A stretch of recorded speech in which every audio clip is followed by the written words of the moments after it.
আমার জীবনের একটি নতুন অধ্যায়ের পথ চলা শুরু হলো। বাসায় হলো তুমুল এক ঝড়। অবশেষে মুখ খুললো সাকিবের পরিবার। সত্যিটা শুনে হতবাক সবাই। আজকের ভিডিওটা শুরু করছি এমন এক খবর দিয়ে। টেক কেয়ার করা আমার সমস্ত কিছু মিলিয়ে আমি একটু ব্যস্ত সময় পার করছি, তো আমার অন্য কিছু ভাবার একদমই সময়। যা শুনে সত্যিই অবাক হয়ে গেছেন হাজার হাজার ভক্ত। হ্যাঁ, অবশেষে মুখ খুলেছে সাকিব খানের পরিবার। এতদিন যেসব বিষয় শিক্ষাগত যোগ্যতা বা অশিক্ষিত এই ধরনের অনেক প্রসঙ্গই এসেছে। নিয়ে চলছিল গুঞ্জন, বিতর্ক আর রহস্য, সবকিছু যেন একে একে খুলতে শুরু করেছে জট। কিন্তু পরিবারে আসলে কি বলেছে, এখন কেন হঠাৎ করে কথা। তা আমার পারিবারিক শিক্ষা সবসময় বলেছে যে মানুষকে ছোট করাটাই আমার পরিবারের শিক্ষা নয়, আমার পরিবারের শিক্ষা বলার সিদ্ধান্ত। আর এই কথাগুলো শোনার পর কেন সবাই হতবাক, সব জানতে ভিডিওটি শেষ পর্যন্ত দেখুন। বাংলা চলচ্চিত্রের সুপারস্টার সাকিব খান, যা ব্যক্তিগত জীবনে সবসময় ছিল আলোচনার আমার চলচ্চিত্র করা এবং আমার শেহজাদ, এই বিষয়গুলো নিয়ে আমার এত ব্যস্ততায় সময় কাটছে, কারণ শেহজাদের বাবাও আমি কেন্দ্রবিন্দুতে। বিয়ের সম্পর্ক, বিচ্ছেদ সবকিছু নিয়ে বহুবার শিরোনামে এসেছেন তিনি। বিশেষ করে তার পরিবার নিয়ে খুব কমই সামনে এসেছেন কোনো তথ্য।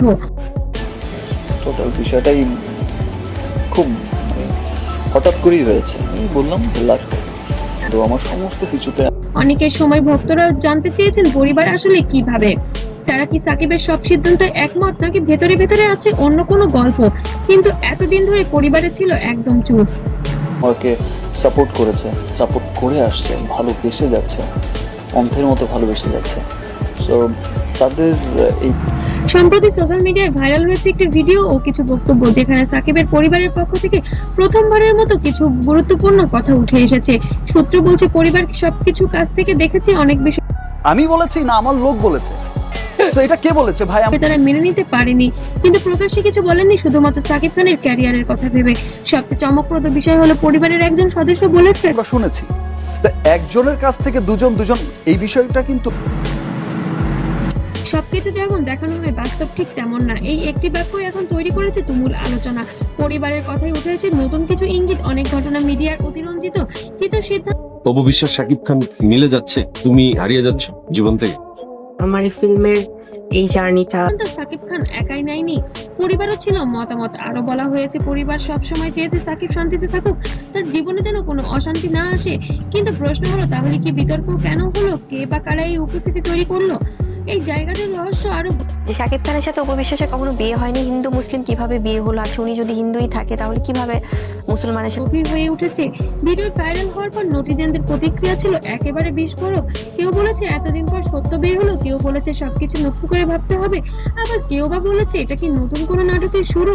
অনেক ভক্ত আবার সাকিবের প্রতি সহানুভূতিও দেখিয়ে বলেছে সে হয়তো অনেক কিছু সহ্য করেছে চুপচাপ। এই ঘটনার পর নতুন করে আলোচনা শুরু হয়েছে সাকিব খানের ভবিষ্যৎ সিদ্ধান্ত কি হতে পারে। পরিবার কি এবার আরো সক্রিয় ভূমিকা নেবে, নাকি এখানে শেষ অধ্যায়? বিয়ে হলো? মানে আছে না, অনেক কিছু তো আসে। এটা প্রসেসিংটা কি ছিল, এবং ওনার যে ডিভোর্স হয়ে গেছে, কিন্তু উনি এখন আবার বলছে যে ওনাদের সাথে খুব সম্পর্ক আছে, উপবিশ্বাস দাবি করছে। মানে অনেকেই মনে করছেন এই বক্তব্যের মাধ্যমে সাকিব খানের জীবনে আসতে পারে নতুন কোনো মোড়। সবশেষে একটা কথা তো বলাই যায়, সাকিব খানের পরিবার যে কথা বলেছে তা শুধু একটি বক্তব্য না, এটা হয়তো বড় সত্যের শুরু। তবে পুরো সত্যটা জানতে হলে আমাদের হয়তো আরো কিছুদিন অপেক্ষা করতে হবে। আপনার কি মনে হয় সাকিব খানের পরিবারের বক্তব্য কি সত্যি সবকিছু বদলে দেবে? কমেন্টে জানাতে ভুলবেন না। আর ভিডিওটি ভালো লাগলে অবশ্যই লাইক, শেয়ার ও সাবস্ক্রাইব করতে ভুলবেন না। আর পেজ থেকে দেখলে অবশ্যই ফলো দিবেন। সবাইকে অসংখ্য ধন্যবাদ, আর সাথেই থাকবেন নতুন নতুন আপডেট পেতে।